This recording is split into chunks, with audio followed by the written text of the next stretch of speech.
When the right people come together at the right moment, when they care almost as much about winning as they do about each other, they can become the best of the best.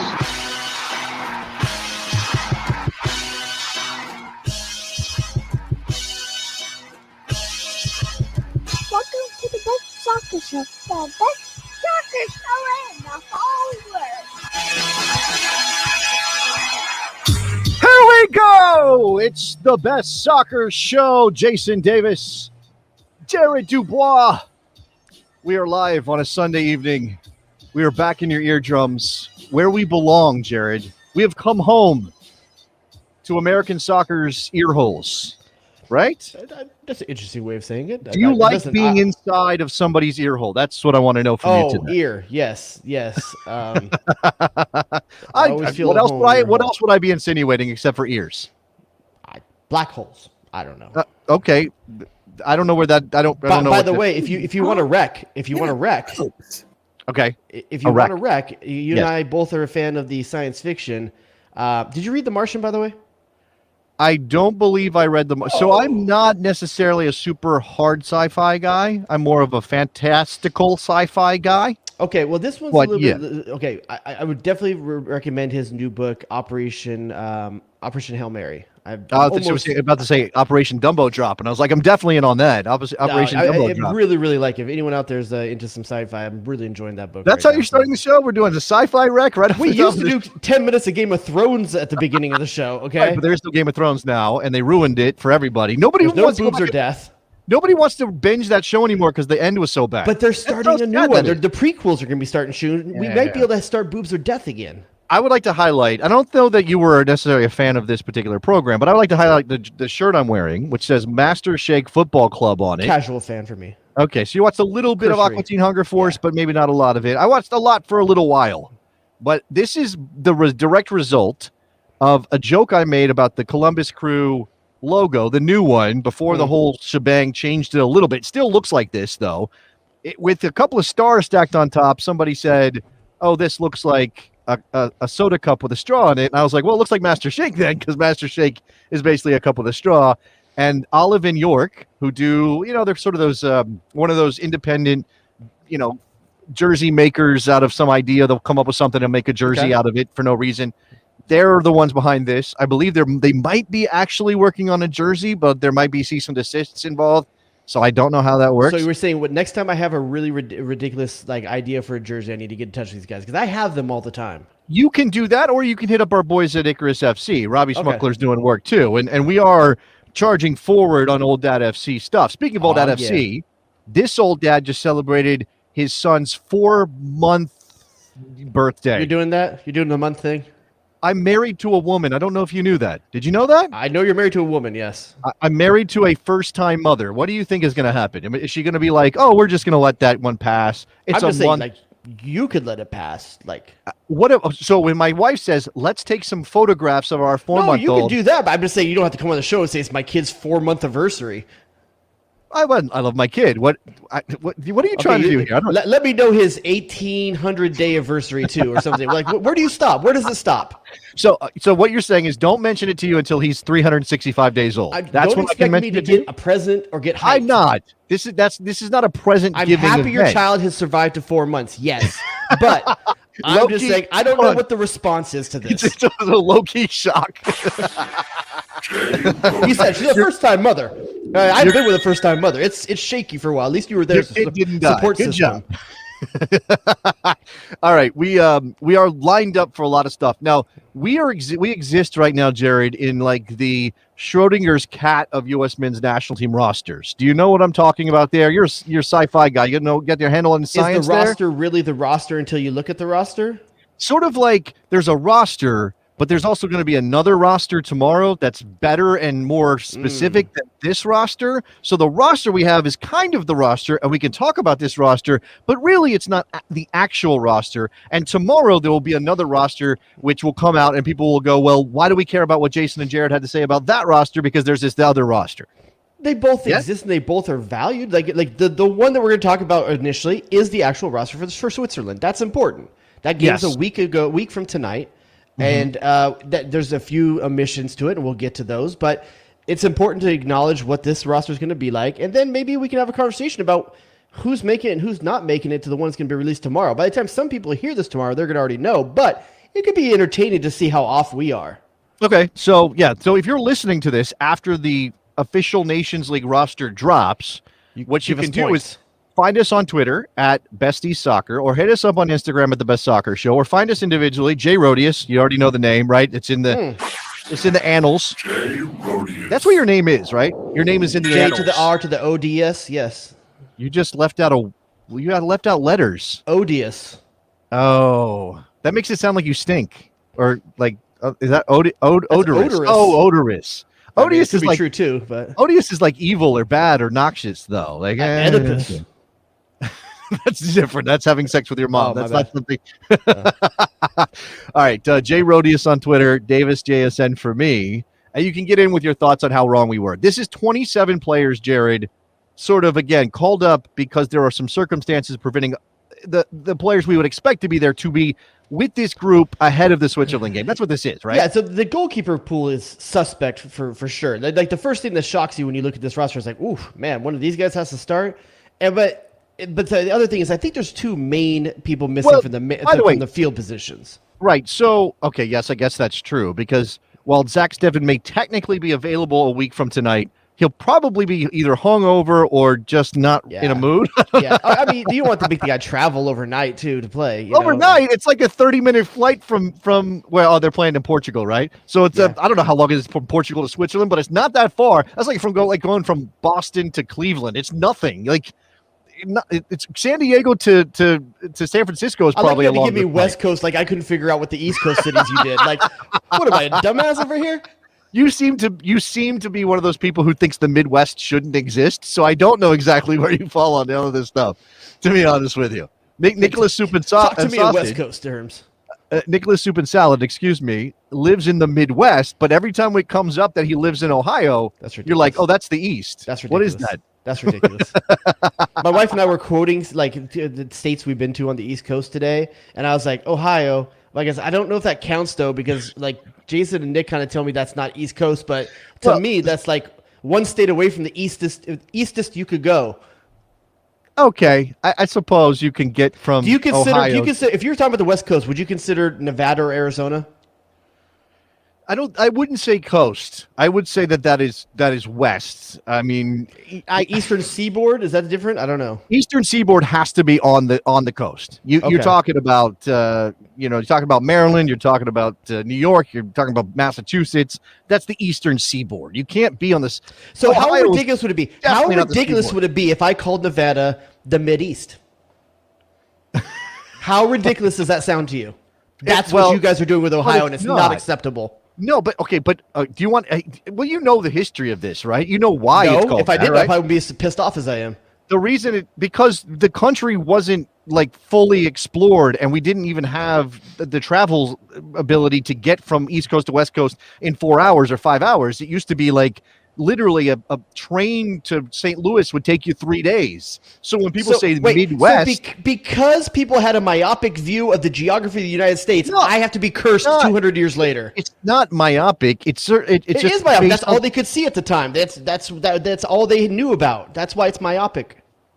Okay. I don't know why this offends you so much. I don't know. What were we talking about? Oh, getting from Portugal to Switzerland. Zach Steffen's not going to play against Switzerland, Jared. That's what we've established. Yeah. So the goalkeepers in this group are Ethan Horvath, who has played. Let me pull this up real quick. How many minutes do you think Ethan Horvath has played in the 2020-2021 Jesus Belgian season? How many? Man, I will say he has played 450 minutes. Zach Steffen in the first division of the Belgian League. Horvath. Huh? You just said Zach Steffen. You meant Ethan Horvath. Oh, I meant Ethan Horvath. Sorry. Yes, Ethan Horvath. I thought I said okay. I'm setting you up to talk about Ethan Horvath. Yeah, that's what I was saying. I said 450 minutes for Ethan Horvath. Yeah, Ethan Horvath has played 90 minutes in the entire Belgian season. I gave him credit for 5 games. It was only he played one single match and started. Does that include cup games? I see no difference. I just see the league. So I don't. If there are any cup games, maybe he played some some cup games, but I don't have that information. Let's see. I can look that up. Give me 1 second here. Just got to find match logs for. It'd be interesting that if let's say Ethan Horvath did play every cup match for Bruges, who would have more minutes on the year, Ethan Horvath or Zach Steffen? I don't know. Oh, that's a good question. Zach Steffen Ethan Horvath. Again, He had to step in for Ederson a couple games, though, in the Premier League, too, I believe. He did. Ederson got hurt a couple times. He's got way more minutes than Ethan Horvath. Ethan Horvath has played 180 minutes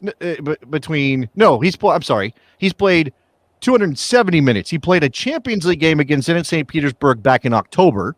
He then played a league match that same week in Belgium and started and played 90 minutes. And then he played a first division playoff match on May 23rd. That's today. 2 games in 1 week? Man, that kid, then the season was over. They lost he today. Played 2 games in 1 week and then didn't play again for 1 game the whole season. But why did he play today? Who's the goalkeeper? The Belgian goalkeeper. Probably his last game of the season, and probably didn't matter.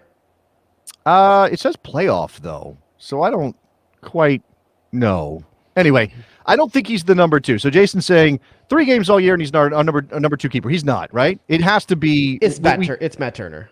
We think it's Matt Turner.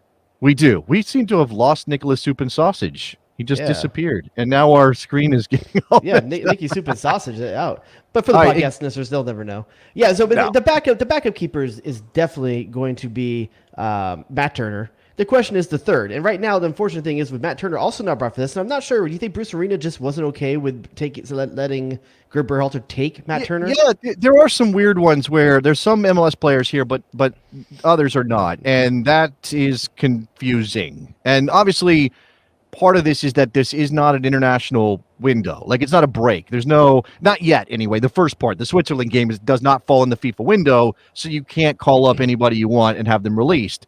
The MLS players were obviously negotiated, I guess. So here's the thing. Bruce Arena, 2-time former national team coach of the United States. A little bit messed up that he doesn't let his guy loose for this, if that's how it went down. If that is if it prevents Matt Turner from getting an opportunity to solidify himself as the number 2 goalkeeper, then yeah, it's kind of messed up.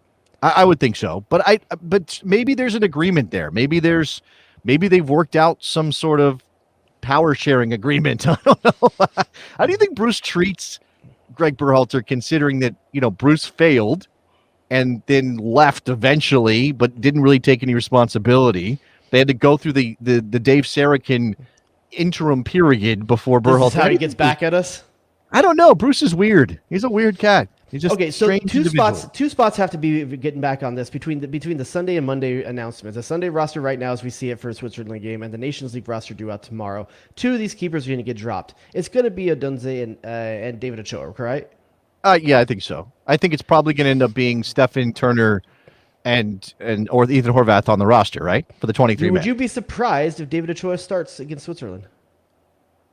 Would I be? No, I would not be surprised. Strong U23 campaign?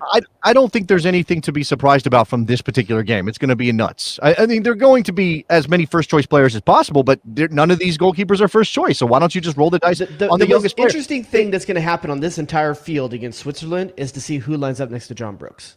That's the number one thing right now, because for people who don't know, maybe haven't listened since last week and out of the news cycle, Aaron Long's out.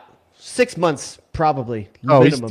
He's done for the entire. I think Beckham came back from his Achilles in about 6 months, if I remember correctly. It's a long-term injury. Dude's not playing until 2022 for the national team. He might be able. Now, I don't think he's even going to get to the end of the season for MLS. And luckily for him, World Cup's in the winter. Even with the summer, he may not have been ready for the summer. To be honest with you, he would be ready. He'd be ready, but yeah, in terms of fitness and form, Sure, I think that's probably true. Let's move on, because goalkeeper is really not all that interesting here, because, again, the first and second choice are probably not in the team. Defenders are John Brooks, Reggie Cannon, Justin Che, Serginho Dest, Mark McKenzie, Matt Miazga, Timothy Ream, Brian Reynolds, and Anthony Robinson, and DeAndre Gedlin. Couple of surprises here. The Justin Shea is surprising, playing with the Bundesliga the Bayern Munich second team. There's rumors that they're going to take him on full from the temporary loan from Dallas. Yeah, I think they're talking about like $3-4 million or something like that for him, which is a step up. They paid 1.5. Dallas pipeline. Like, here's a pick or poison for you. Which is the better pipeline right now? The Dallas. Okay, hold on. Who's got the better pipeline? Not the Keystone. Who's laying better pipe? Who's laying better pipe? Not the pipeline that got shut down by the hackers, but Do you like Dallas pipe or do you like New York Red Bulls pipe?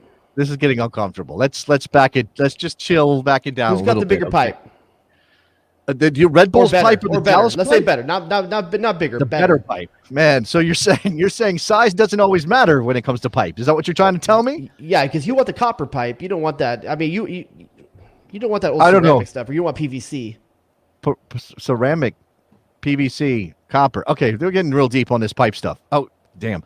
I will say, man, I think the Dallas pipeline is proven to just be churning them out.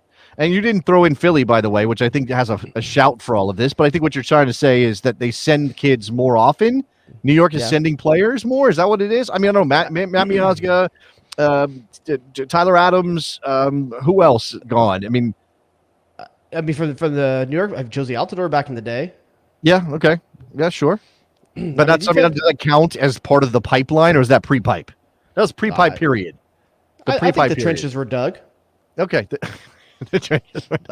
All right, they had a missile out there doing. But listen, just so impressed with Dallas. I mean, Justin Shea, another one. I mean, you've got so many guys coming. Like Brian Rose. There's a number of people right here. I mean, how many people just from the Dallas pipeline are in this squad now in Europe? You have Justin Shea, you have Brian Reynolds, you have Weston McKennie. Who else came back through there? Did Brian Reynolds come through that? I mean, not Brian Reynolds. Why am I blinking? Dallas players in Europe? You're talking about Dallas players in Europe right now. Yeah, right? Chris Richards, did he come through? Yes. Yes. Yeah, he didn't play at all for Dallas, but he came into their academy from Alabama. Yeah, there's a ton of guys in this U.S. national team, this pool, that are coming out of Dallas, dude. It's amazing what they're getting done out there. It's a pipe that fills the pool, that feeds into the pool. Yes. The pipe that goes to the pool. We got pipes and pools on this show. All right, look, as you said, who's going to line up next to John Brooks is an interesting question. Reggie Cannon we like. Justin Shea is an experiment, completely an experiment, just to get him in the camp, get him a taste. Who knows? Do we know why Chris Richards is not in this line, in this pool, or in this line, in this squad? Good question. I think he was carrying a bit of an injury into the final weekend of the Bundesliga season. I don't know why he wouldn't be there, and maybe he'll be on the final roster because I think he's ahead of almost everybody who isn't named John Brooks, right? In terms of center backs. I think this might be the benefit that Mark McKenzie gets to. Maybe he gets the guy who gets to be paired against Brown Brooks. Matt Miazga not in this as well. Oh no, Matt Miazga isn't. Excuse me. So that's probably your likely starter. He's going to start, absolutely. Matt Miazga is going to start, and we're going to get a little bit of a taste of what that pairing looks like, which we expect it to be the pairing, right? Yeah, yes? I think the Miazga and Brooks pairing is probably going to be the default now without Long there. You might see a taste of someone else in the second half. If I'm Greg Berhalter, I'm giving at least 30 minutes to someone like Mark McKenzie or something like that just to see a different take. Okay, I'm just taking a look here. Final day of the Bundesliga season, Hoffenheim beating Hertha Berlin 2-1, and Mark McKenzie not involved. Chris Richards. No, I'm sorry, Chris Richards. That's what I meant. Chris Richards not involved. So an injury issue for Chris Richards, I guess. And I'll be honest with you, as we start to get to the midfielders, I'm surprised Tyler Adams is in this. A lot of talk about his back problems. Not play. They sent him home from camp at Salt. You don't want to get sent. You don't want to get sent home from camp. Maybe it's I guess. Well, it depends on what kind of camp you're at. I'm just thinking about like being in summer camp as a kid. yeah. If you go home from camp, it's something bad happened, right? Couldn't make a friendship bracelet. You fell in the pond. Yep, and got covered in leeches. You mentioned this, and what kind of surprising, DeAndre Yedlin gets a call in here. I mean, third option right back, maybe third. We're assuming third. I mean, all the reports out of Turkey is that he's playing very well. They're showing well. I still think he's third option behind Serginho Dest and Reggie Cannon, but I guess he's going to get his chance to look again. We talked about this. I think if you have more, first of all, he's a change of pace player. I don't know that he's a starter, but think about you're late in the game. You bring DeAndre Yedlin on. He's going to just scare the crap out of people with that speed. So yeah, and as we start to get to the midfielders, I mean, there's a lot of defensive-minded midfielders in that Greg chose to take in this. DeAndre Yedlin definitely a second half change of pace player in the midfield potentially. Not two, perhaps. I mean, he's such a wide player. It's kind of hard to imagine him in this setup playing in a midfield position. But who knows? Midfielders are Kellen Acosta, Tyler Adams, who mentioned, Julian Green, who just helped his team win promotion to the Bundesliga. Jared Greuther Fürth is going up. Dude topped a ball into the net. Okay, he's still there. He's still making stuff happen. Julian Green, the ghost of soccer past, coming back into the team. He's got a ghost of hairline past. You seen that? You're saying that maybe by replacing Landon Donovan in the 2014 U.S. national team roster, he's got the silhouette of a famous American player. Hold on, no, I'm just imagining. Now I'm just like he took Landon's power, and by doing so, brought himself upon himself a curse, and that curse. No, it's Jurgen Klinsmann's fault. Jurgen Klinsmann doomed Julian Green by taking him instead of Landon Donovan and doomed him to that hairline. Oh, so the curse is the curse of Jurgen Klinsmann that is upon Julian Green. Yes. Wow, that is deep stuff. Sebastian Letjet, Weston McKennie, which is what we said, Spaghetti Weston, or what was the other one? Lone Star. What else do we have for Weston McKennie? We're going to go through all of those, the Europeans who had stuff to play for, the European-based players who had stuff to play for the final day. We're going to go through that too. So just hold your horses on thinking about that. Yunus Musa, Jackson Ewell. I mean, again, very defensive, man. This is very defensive. You got Kellen Acosta, you got Tyler Adams, you got Jackson Ewell, Weston McKennie, which is not necessarily defensive, but can be. There's no Luca De La Torre here. I mean, I'm surprised that Kellen Acosta and Jackson Ewell and Julian Green all went and not Luca De La Torre. Okay. You have a thing for Luca. I have a thing for finding some offense here from the midfield somewhere. Well, but this is not what's how your offensive okay, if you don't have Weston McKennie, what's your offensive option? Hold on a second, okay? The ideal team that Berhalter likes to put out, or has in the past, what we've been able to see, is a midfield group of Tyler Adams at a defensive midfield spot, number 6 kind of role, Yunus Musa and Weston McKennie ahead of him. Yunus Musa is a player who can cover ground, but also does well carrying the ball forward through the midfield into the attacking third, right? Drawing defenders, setting things up. Weston McKennie is he's the Tasmanian devil, right? He's just all over the place. He's crashing the box. He's winning balls in the air. He's pressing high. He's doing all that stuff, right? Yeah. None of those players, you would not call any of those players attacking players. What you would call them are well-rounded dual midfielders, right? Two-way midfielders. What you're saying to me is that you don't think of Kellen Acosta or as Julian Green or Sebastian Letjet as two-way midfielders. Is that what you're telling me? No, because they are. You're rating as if I'm talking about Luca De La Torre as a starter. I'm not talking about a starter. No, I'm talking about a change of pace, offensive substitution late in the game because you're behind. Who are these guys are you going to take off the bench to help you get a goal if you're behind? That's my problem. It's Julian Green right now, which is an unproven guy at the national team level. At least Luca has played in the system at some point. It's a friendly. It's not a must-win game, but I'm telling you, I feel that there's way too much passivity in this midfield bench. Okay, I guess I can see what you're saying. I don't know that that's how Berhalter thinks of those roles, and I don't think even off the bench he's looking for an out-and-out attacking player to fill in one of those 3 midfield spots, which is more of the platform for the front 3, right? The front 3 is where you're looking to get all your creativity. So you're saying that even when he's a goal down, he's going to play the exact same style of ball that he has from the start of the game? I think that his changes, I mean, I certainly think it's possible that Brendan Aronson can slide into the midfield and take over for Musa, and now you've got a more creative midfield option alongside Weston McKennie. I think that's certainly possible. Why isn't that something that could happen? But Giovanni Reyna can play in those spots. We've seen him do it with Borussia Dortmund. So what you're saying is you don't think of any of these forwards as midfield options because those midfielders are absolutely defensively minded for the most part or two-way players. Yeah. But that's because but the positional delineations in this roster are kind of meaningless when the game breaks down and you're chasing a goal. I'll say that I think that Luca De La Torre got sacrificed to bring Julian Green in for a game to get a look. And that's cool. That's Berhalter's call. If he wants to get a guy into a camp to take a look at him, that's his call. He's seen Luca De La Torre. I just think that one guy is playing week in, week out at the Eredivisie. The other guy's playing the German second Bundesliga and doing okay. You know, like I just. Oh wait, hold on. Are you making the argument that the Eredivisie is a better league than the second Bundesliga? That's what you're saying? That's your argument? Okay. I'd be curious to know if that's today.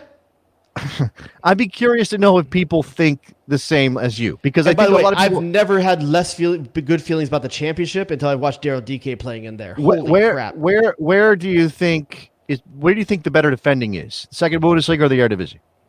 Eredivisie. I mean, sorry, the second Bundesliga. Yeah, second Bundesliga, right? And Julian Green is a player who has had a good attacking season in a league with better defending. Okay, how many premier teams in Europe are selecting players from the second Bundesliga versus Ajax, Feyenoord, PSV? Who's getting there? Where are they getting their talent? Come on. You just brought up three teams that Americans aren't playing at. He's playing at Heracles. Okay? He's playing, but that's not Ajax. You're talking about competition for places. You were talking about leagues. No, I understand that, but you're making the argument that Luca Della Torre is playing in a better league than Julian Green. That's what you said, right? Yes. And then you said how many teams are taking players There's more talent there. I'm not sure that's true, to be honest with you. I don't have the coefficients in front of me. But you're going to do this. But when I tell you that Terrence Boyd has almost 20 goals in the third period, you roll your eyes every time. That's a third division. What are you talking about? But it's just slightly worse than where Julian Green is. That's not. Are you serious? You're serious right now. You think that's slightly worse? The third division in Germany, slightly worse than... Is he getting promoted too? Is he going to be in the second Bundesliga next year? Okay, he's not there now, is he? He's not dropping in 30. Okay. Look, I don't think we need to get as granular as we are on midfield options because, again, I think what you're talking about is a system that Berhalter plays and how he addresses a late game scenario once he's down a goal. That's going to be a test. Maybe it's wrong for him to bring in a cup, but I think Julian Green is an attacking option in the midfield. Sebastian Lletget is an attacking player in the midfield. He might start in certain circumstances, but he's going to be a backup when you have everybody available. I just don't think Kellen Acosta is a national team caliber player. I just don't. Okay, sorry, that's fine. That's fine. That's your opinion. I think Kellen Acosta is here because Tyler Adams his back is wonky, and you need to be looking for somebody to help fill that spot. That's Jackson Yule's job, not his. I understand that, but do you think there's only one? He wants to look at one player in this position and not maybe consider other options. And Kellen Acosta is Sebastian Lletget light, and whether you like that or not. Okay. I think that's what the thought process. Maybe he's more defensive than Lletget. I think so. Okay, fine. Then you're talking about Sebastian Lletget is a 60-40 player or a 70-30 player. Yeah. Maybe not 65-35. And Kellen Acosta the other way around, attacking to defend. Right. That's how I think of him. Maybe they're inverse. They're inverse box-to-box midfielders is what we're talking about here. So I don't know. Brendan Aronson, Daryl Dike, Matthew Hoppe, Giovanni Reyno, Josh Sargent, Jordan Sibachu, and Tim Weah are your forwards. Any thoughts there? Sibachu's, a nod to a European-based player when you don't have, for whatever reason, Jossie Zardes. He's not coming. I think all these picks are really good. Without Pulisic available, at least one of these guys is going to get dropped for the roster that comes out tomorrow. I think it's likely Matthew Hoppe. But I think this is the right group. Maybe you could make the case that Jossie Zardes would be there, but I think it's kind of rough to pull him out of Columbus right now with this many guys you still need to look at in the European pool. Going back to the Acosta thing, this is good from Kevin.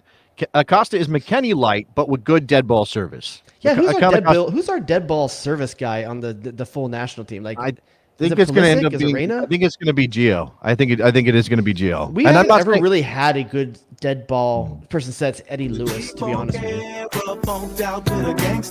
it kind of feels weird. Like it's just ad hoc. Like Eddie Lewis the last good dead ball service distributor? I mean, I remember Donovan taking a lot of them. Then they weren't always that good. MC took some. I mean, and also, who's the American player from 25 yards out for a shot? Does it exist? You mean from a dead ball situation? Yeah. Yeah. Right now, who's a free kick specialist here? I don't know. I don't. But see, here's the thing: Pulisic doesn't take them with Chelsea, so I don't really have a book on him. I can't remember the last time he took one for the U.S. men's national team. I think Gio would probably be my first choice, but I'm just saying that on gut, not necessarily because I think it's the way of. Okay. I'll give you this. Kellen Acosta is better than most of those guys at that. I'll give you that for sure. But I don't. Maybe on service, but I don't know if I want him taking a direct free kick on goal from 25 out. Like I don't want that, right? He's hit some bangers in MLS from outside the box. Yeah, that's true. Okay, so that's the 27-man roster that's going to be dead in the water when we get to the real one tomorrow for the Nations League. But this group is training. There's that. I think what we should do now, with that in mind, and I don't know that this is going to I guess this is going to inform the starting lineup. Do you want to roll through that real fast? No, I'd rather go to seeing the trim. Let's do the trim because we got to trim 3 guys from 27. Okay. 4 guys from 27 to 23, and then you've got to find a way to get guys in that aren't in right now that you have to make room for. How depressing is this from Paulo? The last free kick specialist was I don't know that he's wrong. I don't know that he's wrong, dude. Oh, Lord, man. Eddie Lewis and Preki were contemporary. They're both footers. For sure. All right, I don't know that I'm not all that interested in trimming, but if you want to do it, we can do it. All right, so we think that Odunze and Ochoa are going home after this, and that's just replacements. That's not truly a trim. That's just getting the guys in that need to be in. So you're not So what we can do first? That's a like for like. That gets the 2 keepers in, Matt Turner and Zach Steffen. We got to make room for Pulisic, and I think Matthew Hoppe steps aside for Pulisic. Okay. Is there any other legitimate starter not in this that you have to make room for that's not legitimate starter? Chris Richards, if he's healthy.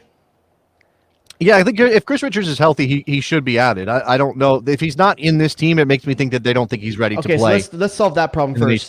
Who do you drop to get? I think you drop Che to get. You get Richardson. Well, remember that this is a 27-man team, and so you're talking about the 4 spots. Let's first get everyone in, and then we need to trim 3 positions. Yeah, well, if Richards is coming, then Che's going home no matter what. He's going home no matter what. It's just whether or not there's another player that comes in. Yeah, let's assume that Chris Richards is coming in. Let's assume he just needs to be rested, and they're giving him an extra week or 2 of rest, and he's coming in for the Nations League. Okay. So what's your? I think you're going to drop 4 players in total from 27 to 23. Yeah. First, we're just getting the starters into this, and then we'll trim 4 people. You're required to take 3 keepers. Okay. Yeah. Okay. So Chris Richards comes in for Che. Sure. Okay. You want to look at it that way? Now we got to trim 4 more players. Well, okay. So this is what I'm saying. Like I think Mark McKenzie probably doesn't make the final 23. I think that is likely one of him or Tim Ream. I think DeAndre Yedlin gets cut. I don't think you take 3 right backs. I don't think Brian Reynolds comes. I don't think Brian Reynolds is on the final 23. I think DeAndre Yedlin is ahead of Reynolds. So if Reynolds gets cut, McKenzie probably gets cut. Yedlin maybe. Well, I think you only need to drop 2 defenders, and then you're going to take 2 players from the other. I think either Kellen Acosta or Jackson Yule gets dropped, or Julian Green. I think Green's going to get dropped. I don't think Green's going to be on the final. There's 3. So then the conversation is: do you drop one of the remaining forwards, or do you drop another midfielder? I think it's probably a forward. We already said Hoppe's not coming, right? No, that was just a substitution to get Pulisic in. We got to drop one more. Oh, right. Okay. Well, then Jordan Sibachu is probably the guy. I think it's probably Sibachu as well. I think that's the move because you just can't afford to miss the opportunity to have DK and Sargent and get them good looks. Well, here's the thing. I will say Hoppe can be useful because he's so damn industrious defending from the front, and Berhalter likes that. I do have a name, and I already mentioned him.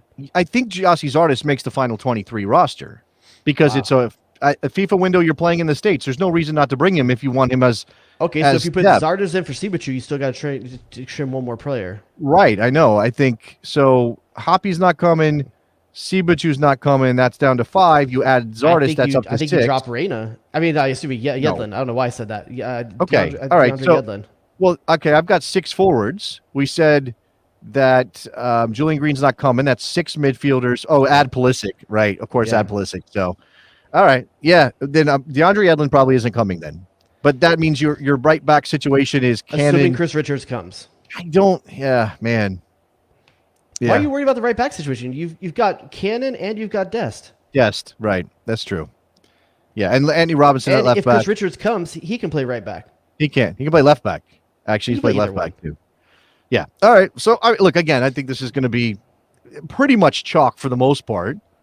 For the question earlier, somebody did ask, Pulisic and Zach Steffen obviously left out of this particular part of the training camp because of the Champions League final. We'll see how they feel coming out of that period. If they win, they're going to need a couple days. If they lose, hey, maybe they come right in and join the camp, and who knows, right? Well, we do it before we move on from this because I know we got some European stuff to talk about. I know we had some words from Greg Berhalter that we maybe wanted to think about. Yeah. So this is how Berhalter, in the media that U.S. Soccer dropped, this is how Greg Berhalter talked about the way they're thinking about this sort of rhythm, the rhythm of this camp. Nikki, Soup and Salad, do we have this video? All right, here we go. So we've been looking at this carefully, and what we're seeing is that this is going to replicate the cadence of a player playing for his club team on the weekend, flying across the ocean and then preparing for a 3-game block in World Cup qualifying. And we think this is really going to help us gather information on what the players are going through and what the load is going to be. We're going to use all 4 games to be able to test that out. And I think it's going to be unrealistic to expect all the same players to play in each game. So what we're going to have to do is we're going to have to be balancing. It's going to have to be a squad effort. And we're going to use this time in Switzerland to really bring the team together and prepare for this journey together.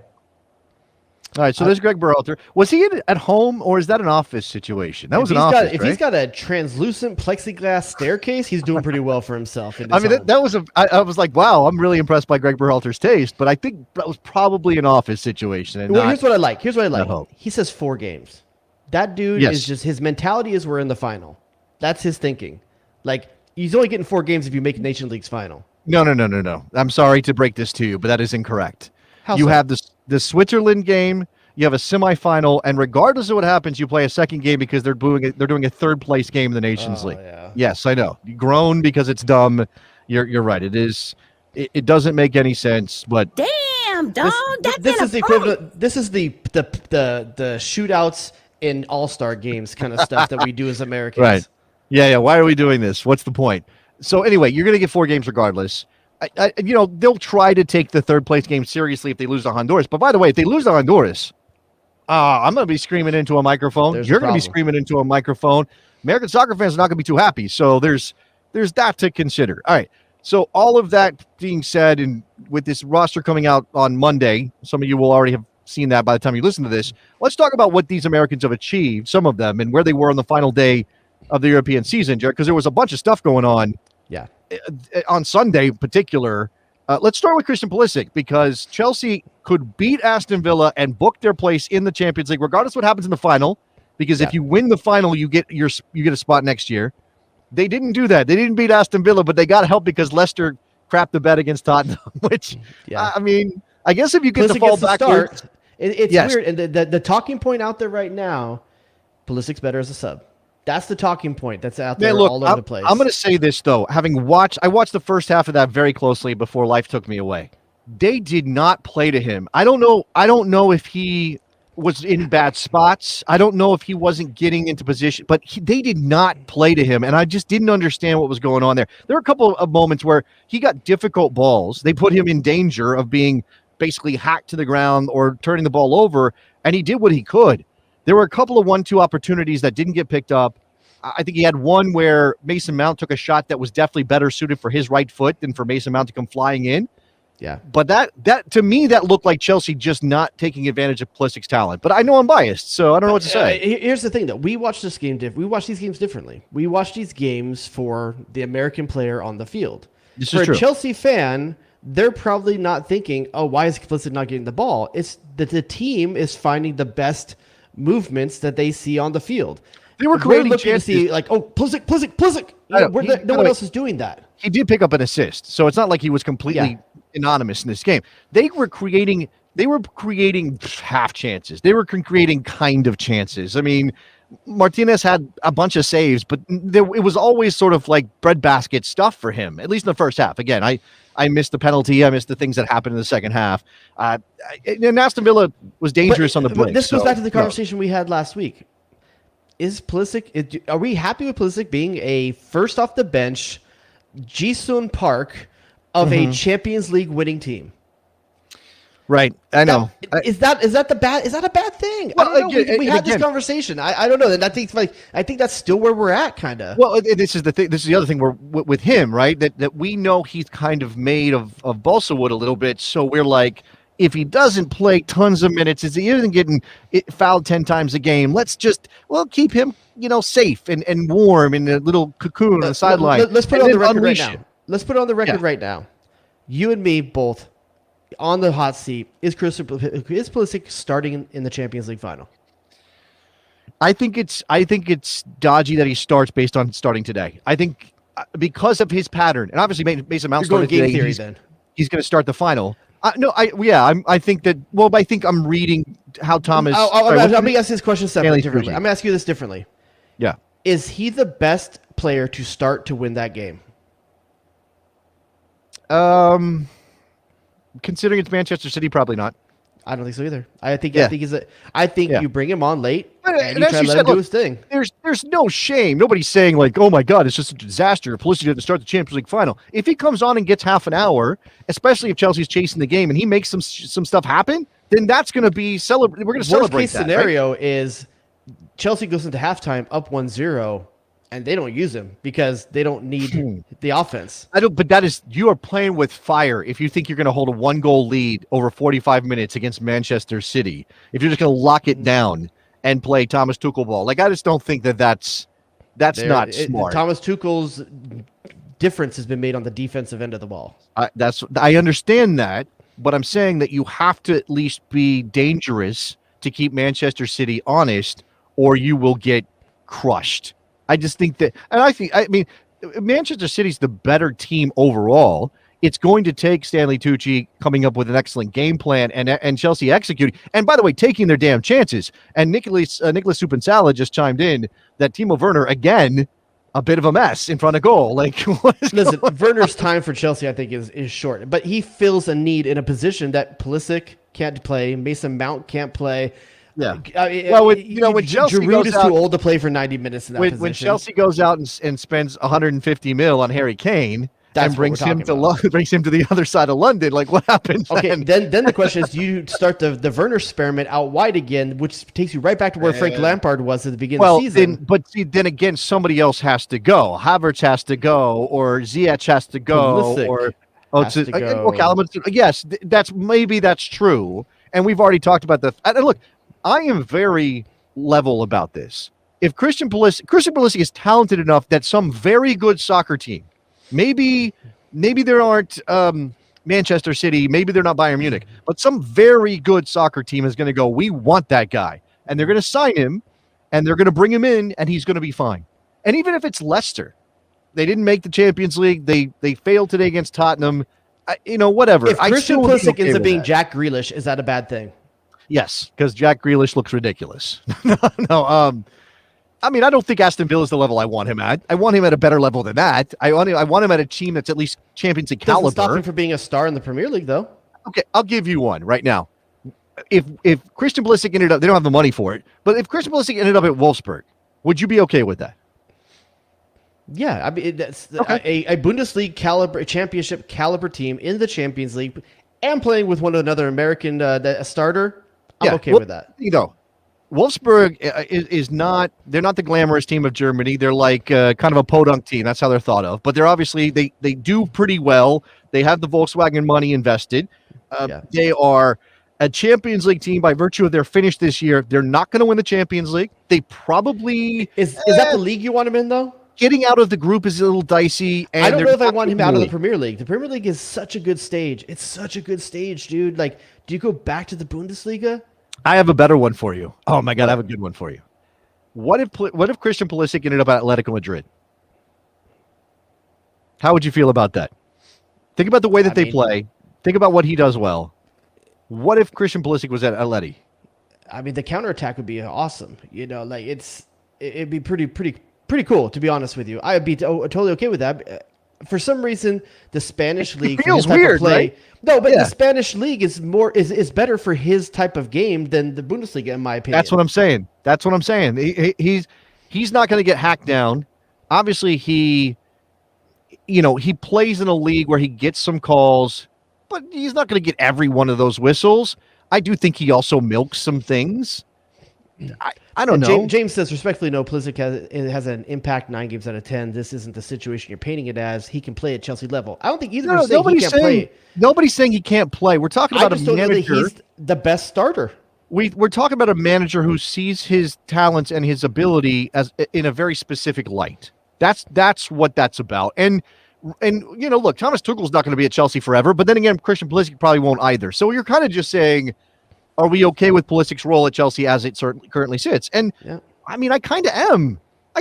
He's training at an incredible level. They're Champions League finalists. He's going to play some role, probably. And, even if he's not a dead-on starter every week, Nicky Subasaucer is like, why doesn't Jesse Marsh bring him over? I mean, would you rather be at Wolfsburg or Leipzig? Oh, Leipzig for sure. For sure. I mean, for sure, I Leipzig. think get Brendan Aronson over there. No, They might. They might. All right, we're going to run out of time. We're not going to talk about all these other Americans and what they achieved. Again, Christian Pulisic and Chelsea making it into the top 4 in England because of Leicester's failure against Tottenham. You had Weston McKennie and Juventus, and they snuck in too. Snacked. They snaked their way in. Sure. Sure. It is kind of without Cristiano Ronaldo on the field. What was that all about exactly? I read benched. I don't know if that's benched. True or not. But Cristiano Ronaldo got benched. I'll say this though, by having Ronaldo off the field, I'm not trying to advocate for this. It was the Murata and Dybala show, and it was pretty cool. Well, so Cristiano Ronaldo absolutely is 100% a ball hog, right? I mean, he's a classic. You have to get the ball to him, and therefore everything tilts in that direction. Just watch when the goal celebrations happen when he's not the goal scorer. Who's the last man there? It's always Ronaldo, if at all. Oh, yeah, for sure. The dude is always worried about who's taking his shine. Yeah. Okay. Some reported before kickoff it was a tactical decision. I'm looking at a blog for Juventus. Others said that Ronaldo was feeling too tired, and Pirlo went from there. Fabio Paratici said it was more of a workload thing than a tactical thing. At this point, I have no idea what to believe, and I'll just leave it there. And then he talks about Dybala and Murata and what they did together. So again, Weston McKennie and Juventus making it in the Champions League, that's a big relief for me. I think it would have been a crushing thing for them, obviously for the club, but for McKennie too, considering they're what he's not done. having to sell players. They're going to have that money. I think it makes the safety of McKennie, it makes McKennie safer at that club. I think he's still part of the plan. I'm impressed with Rabiot in this game. I don't know if he's still there next year. I mean, they paid a lot of money from PSG to get him there. I don't know if he's playing enough minutes to justify it. So there might be a choice they have to make between Rabiot and McKennie in the offseason. Maybe, yeah. I like players whose names I can chant with to the Rufio thing from Hook. So Rabi, okay, let's just move on from there. Ronaldo said he was tired. That is bonkers, by the way. Dude plays a lot of games, though. All right, what else? Tim Weah and Lille, they did it. They America just conquered by 1 France, point. I think they won by 1 point. They needed to win today. They won today. So that's it. It's the 2020-2021 season is the best season of Europe for Americans of all time. It's not even close, dude. The amount of hardware that Americans have secured at their teams this year, it's ridiculous. Yeah. By the way, I said America conquered France, but Jonathan David also scored today. He's Canadian, so I guess you could say Canada kind of conquered France as well. One thing we couldn't conquer was promotion to the Premier League because both Carter Vickers and Daryl Dike out. Yeah. By the way, Tim Weah did not play for Lille in the finale. He was on the bench, didn't play. I kind of feel like he's got to move, dude. Like, I don't know. Let's go back. Okay, let's go to the bottom or not. So Daryl Dike, Cameron Carter Vickers both go out in the semifinal round of the championship playoff. Dike didn't start. Josh Sargent. What? Yeah. What is that exactly? I don't know, man. You need goals. It is an interesting choice, man. It was an interesting choice. I'm not sure why they chose to go that direction. I got a clip for all you Orlando fans and maybe just Americans ready for this. Daryl Dike is on the plane. He's taking his TikTok out and he's making a little clip. Anyway, he plays that. He picks that song, and no, it's I don't know, Skylar somebody. I don't know. You know that song? Someone. They're all Skylar someone. Yeah, you live in California. They're all Skylar. Dude, the amount of Liams at my kid's school is ridiculous. So Daryl Dike, I mean, the future. We don't have a lot of time to dive into it, but the future is going to be interesting. He's going to play for Orlando as soon as they get him registered back. Man, that makes me nervous, dude. Yeah, that makes me nervous, dude. Like, dude, I don't know with the Derek Williams in this league, it makes me nervous for DK's value to be playing in MLS. Okay, well, now they got new owners. There's like the process of the ownership changes happening in Orlando. He's still gone though, right? Come August, he's gone. Come August, He's gotta be. I just don't know how much. Who sits on a $20 million bill? That's a good question. It's so funny to hear Oscar Pereira. I mean, look, I get it. He wants him to play for him and help him win games, but it's so wild to hear Orlando be like, no.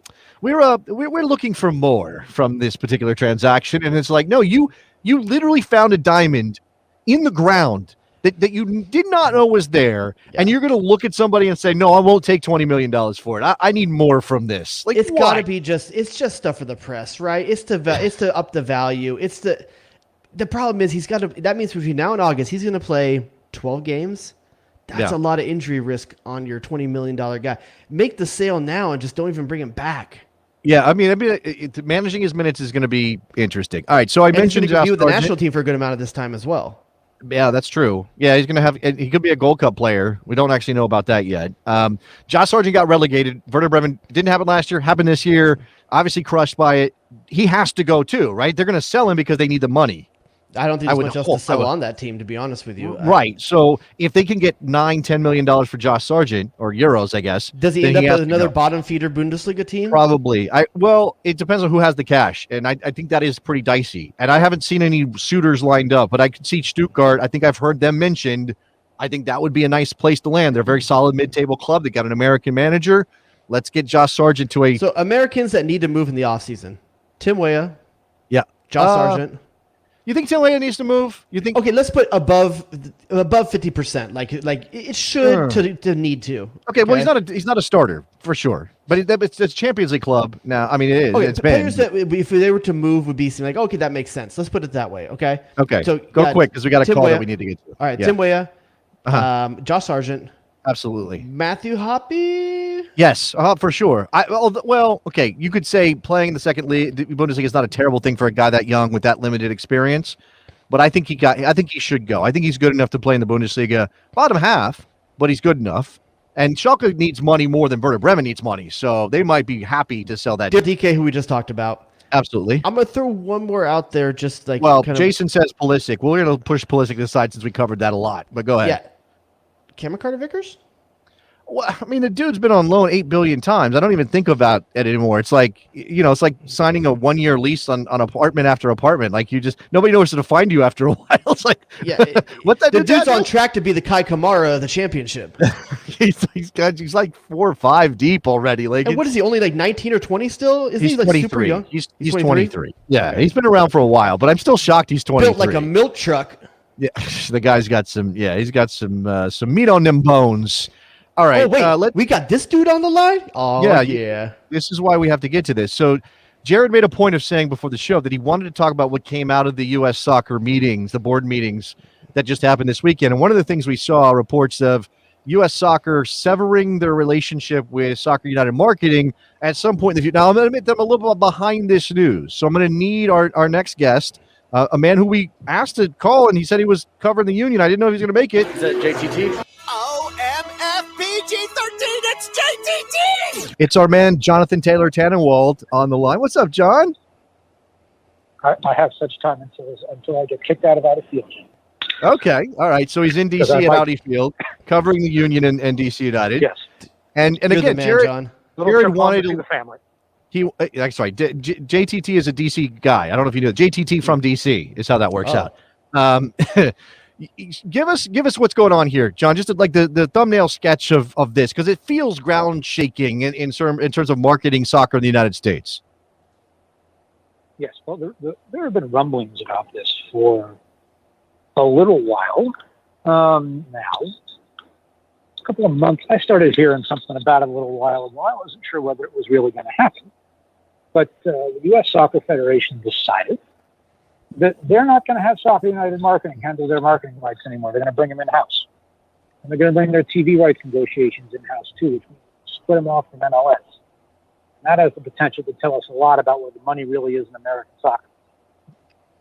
So, John, one thing I want to ask you about is that for people that don't know, SUM, owned by MLS, division of MLS, what in the past is the big hit for MLS going to be, because the way I understand it, and correct me if I'm wrong, is World Cup World Cup TV rights have always been bundled with some American stuff, some MLS stuff as well.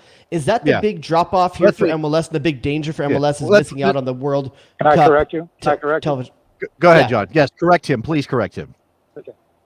Yes. So what you are thinking of is that some was launched for the 2002 Men's World Cup when no U.S. television network bought the rights.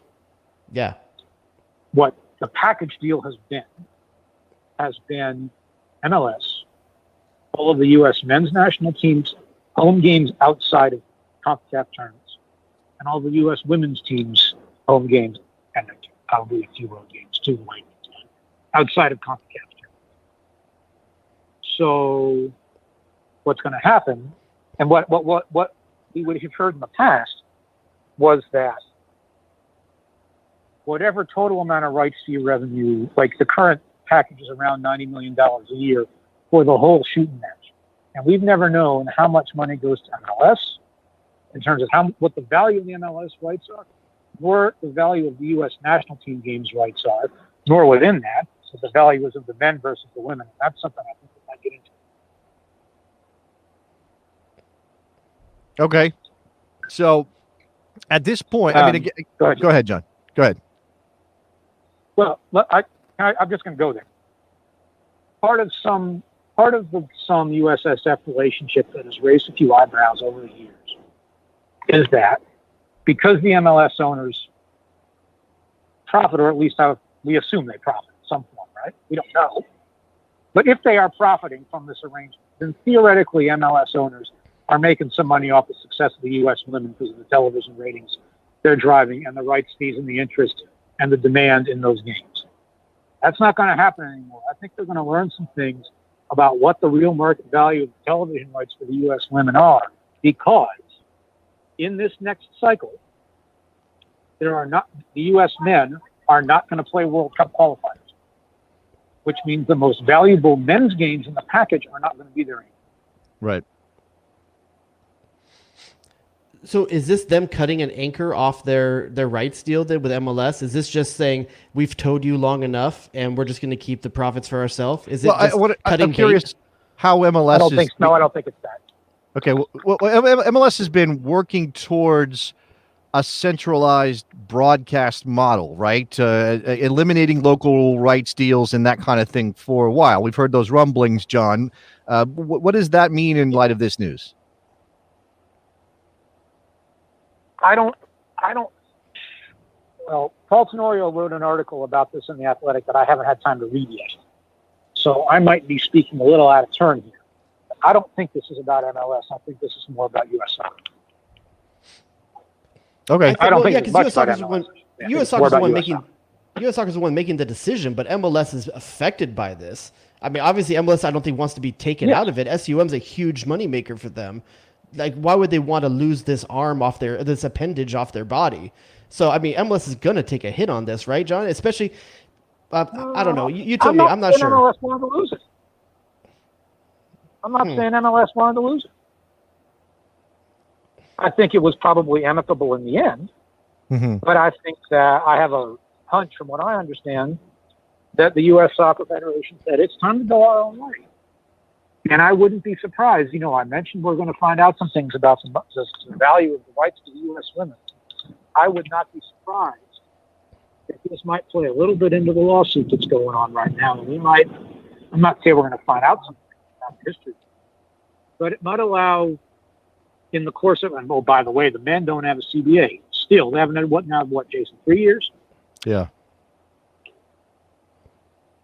Both these teams are going into collective bargaining later this year. We might find out some things. I think it's probably saved the U.S. Soccer Federation a headache or two to make this fun. All right.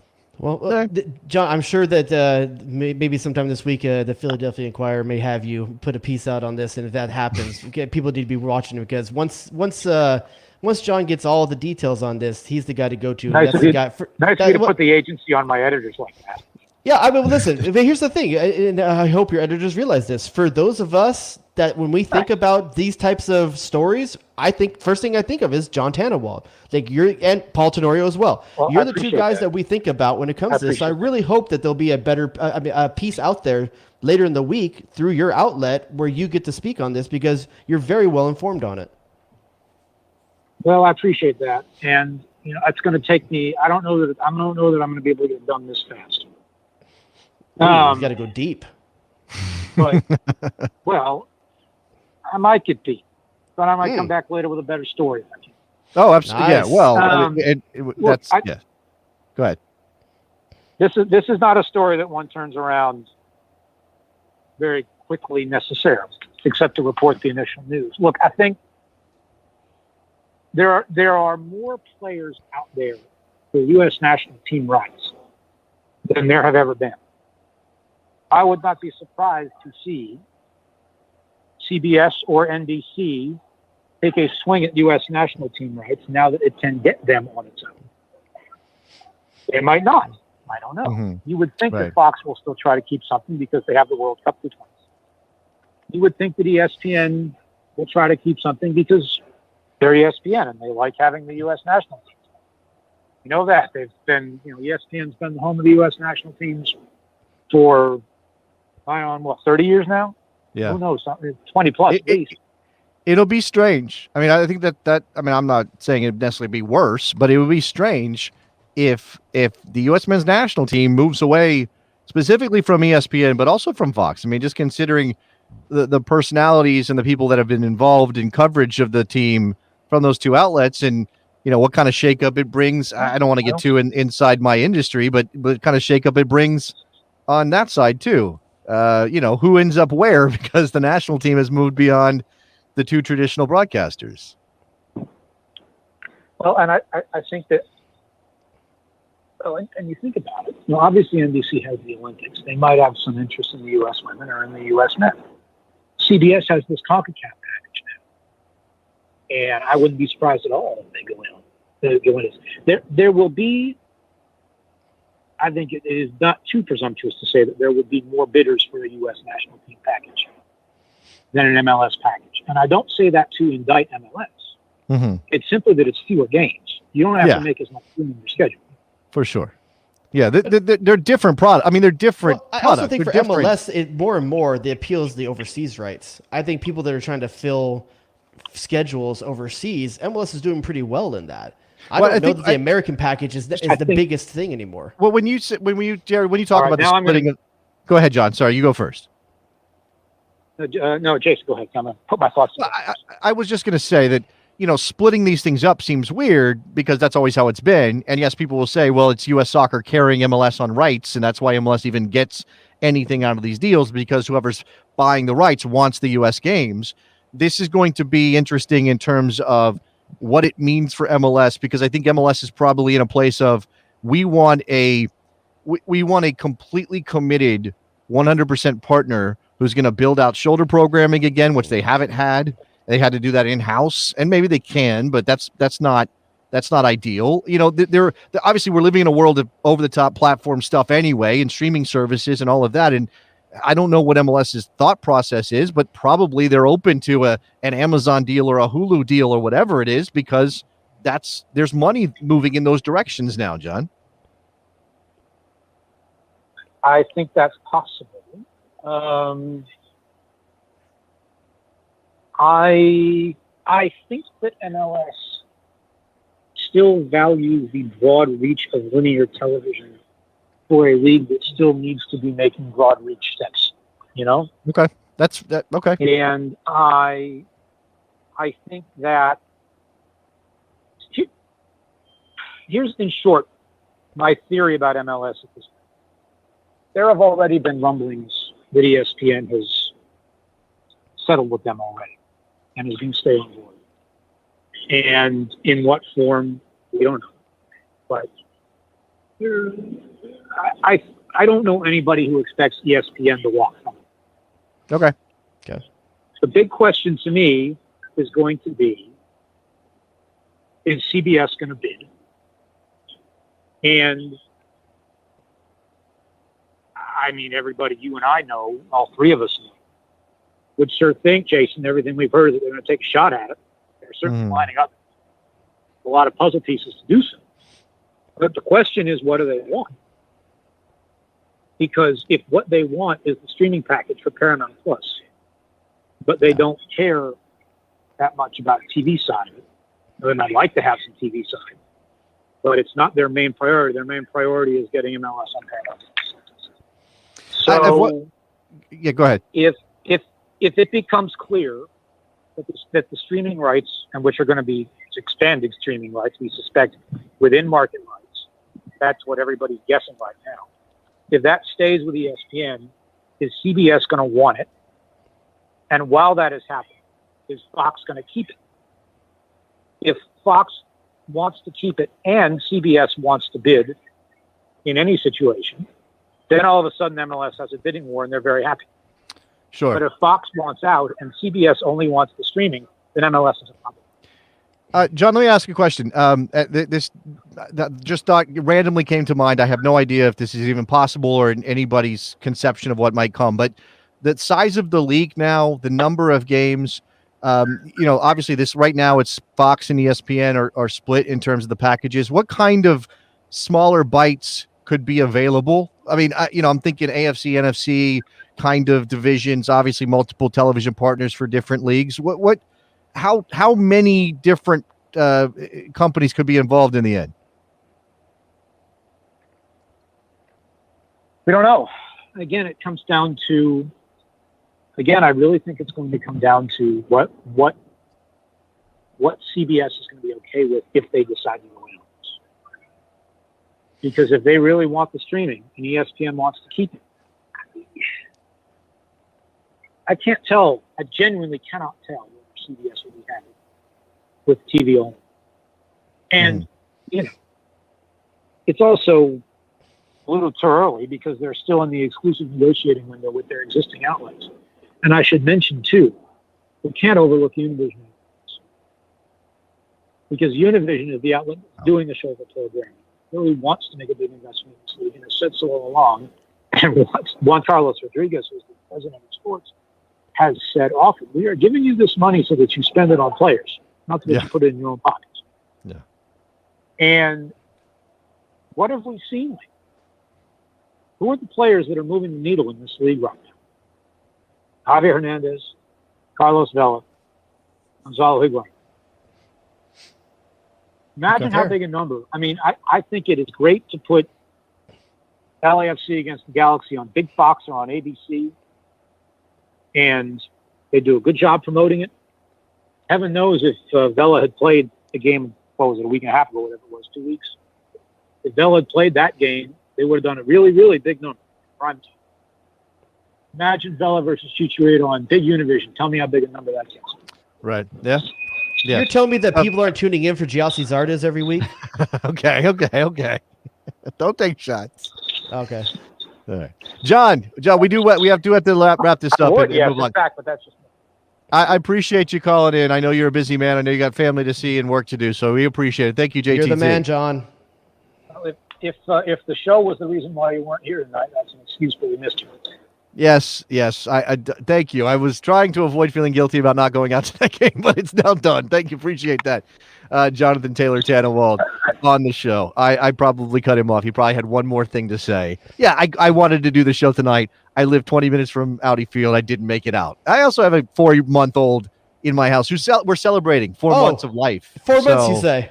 4 months. We're celebrating 4 months. The interesting thing when John's talking, and by the way, I love picking his brain on these type of topics. Like I said before, Philadelphia Inquirer, seek out John and find out once he gets time to write the piece, it's going to be a good piece on this. The CBS stuff is really, really interesting here because, first of all, who would want to watch Micah Richards talk about MLS? Well, not that would happen, but they might not use the same team. But yes, you know what I'm saying. You're saying that I could have Kate Abdo interpreting interviews post game live on CBS in MLS. I could have that. Listen, CBS, if you want to go the MLS model, if you want to pick up the MLS, grab Micah Richards and grab Clint Dempsey, and that's who you go back to in studio. Woo! Wouldn't you watch that every time? God. Look, I would tune in just for the halftime. If somebody could legitimately get Clint Dempsey to do, I don't think a play-by-play or a color commentary second chair guy. I don't think he's that guy. But halftime post game. Stick him in a studio for sure. Clint Dempsey could be our Micah Richards. I'm telling you, Micah Richards is he's the Charles Barkley or Shaq of that TNT thing that they have. Micah Richards has that in the soccer side, and it's amazing when he gets in there. He's so loose. He's so funny. And I want that. I want that in MLS. I think Clint Dempsey could be that guy. And I just don't know for sure, though. Yeah. Beasley could be that guy. Beasley, they gave Beasley a chance, and he's doing pretty well with it, I thought. Yeah, COVID kind of hurt Beasley because he started doing it remotely. That timing thing isn't as good when it's remote. It's hard. You know? I mean, the man's building a club in Fort Wayne in his hometown. He's making a team, so I give him a pass for that. Yeah. Oh, and by the way, DeAndre Yedlin now supporting owner of the San Diego Loyal. So we're up against it here. This is gonna be an extra bonus long episode. We do have a bonus show that we're going to do. I think we're going to talk MLS and this week and some things happening in MLS on the bonus show. So if you're not signed up for the Patreon page, patreon.com/thebestsoccershow, a couple bucks will get you access to the bonus feed. You also get access to the Slack. And since Jared brought it up, once we found out that DeAndre Yedlin had become a supporting owner of San Diego Loyal, nobody knows exactly what that means. Suddenly, all the besties are like, "Yes, we're supporting owners of the Best Soccer Show." All the Patreon members, man, they put in on it. They're like, "Yeah, we're support." Somebody, a couple guys, they made business cards on their LinkedIn page. They're like, "Supporting owner, the Best Soccer Show," and I'm like, "Well, I'm not going to say no." If you would like to be a supporting owner of the Best Soccer Show, go to patreon.com/Best Soccer Show. Get yourself in on the Patreon, and welcome to being a new supporting owner. You have to have the Best Soccer Show. We're like Ohio State, okay, and Miami FC, the Best Soccer Show. Get in with that. I do know that we don't have any reviews this week to throw on. I do feel as though Nicholas Soup and Salad needs to make some sort of appearance, and I know we're long. The Sausage King of Chicago. But there he is, Jared. What can we talk to Nicholas Soup and Salad about? His team got a win. His soccer team won a game. Oh my God. Oh, Nick, how do you feel right now? And buddy? Lacadia scored one of them. It's like Lacadia scored a goal. Oh my God! Now I feel like the world's going to end tomorrow. I better wrap up some loose ends. What's going on? You're not far off about the world ending, because this was the first time in their Major League Soccer history that FC Cincinnati had come back to win a game. They had lost 36 consecutive games. FC Resolve, FC Gumption. What are we going to call them now? The Goonies? Yeah. That's taken. Unfortunately. Yeah, okay, go ahead. The Cincy's? I don't know. But it's pretty exciting, and made my Saturday a lot better for sure. So Nick, I was very happy I'll say right about now, Nick's been a sad suck the last couple of weeks as his team has been like, the dude it's been tough. My man has to keep the energy up for his show. He's got to drive home for the fan base. He's got to deliver the product, and his team wasn't delivering for him. And this weekend they did. So I'm happy for you, my man. Let's just it's good. Unlike my team, which he's getting ready to go through He's getting ready to go through a move, which is why his studio looks it looks like he's in a loony bin somewhere. They're letting him podcast out of his padded room or something. He's getting ready to move, building a house. And every time we talk to him about FC Cincinnati, he's like, I don't even care. His skin's the same color as his wall. Hey, do not bust on pale people. Okay. We're put upon. I go outside. If I go outside too long, I don't wear sunscreen. I burn. I turn red. I go right back. See, look, my man's he's red right now. Like, that's just our natural color. Like, what are you going to do? Congratulations to you, buddy. Yeah, man. Thank you. Absolutely. Hey, besties, on everything. Come on. We had a good stretch of reviews there. Let's keep them coming. Apple Podcasts, get on it. Yeah, you know what? I don't think anybody should be above creating an alternate account somewhere, a fake name, and adding to the review list. Don't tell iTunes I said that, but just, use your imaginations. But also do it if you haven't done it. Like that, do that if you haven't done it. All right. Anything else? Any other business before we get out of here and go to the bonus show? Anything? Just the bonus show. So for you guys who want to hear us talk about MLS a little bit and some other stuff, make sure you get in on the Patreon. We may talk about the win for Cincinnati and the loss for LA Galaxy. And how Derek Williams should not see the field for at least 3 games. Ooh, yeah, that's rough. It's a Galaxy guy telling you that was nasty. Yeah, you're going to start a war with Portland is what's going to happen. It's nasty. Okay, that's it. We're out of here. Thank you very much for listening. We'll talk to you guys next week. Bye.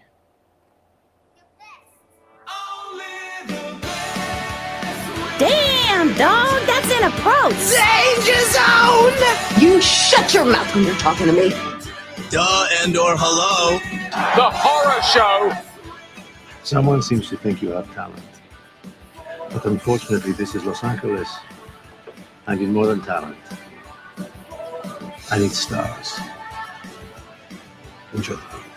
Eddie, what have you done for me lately? Who asked those questions?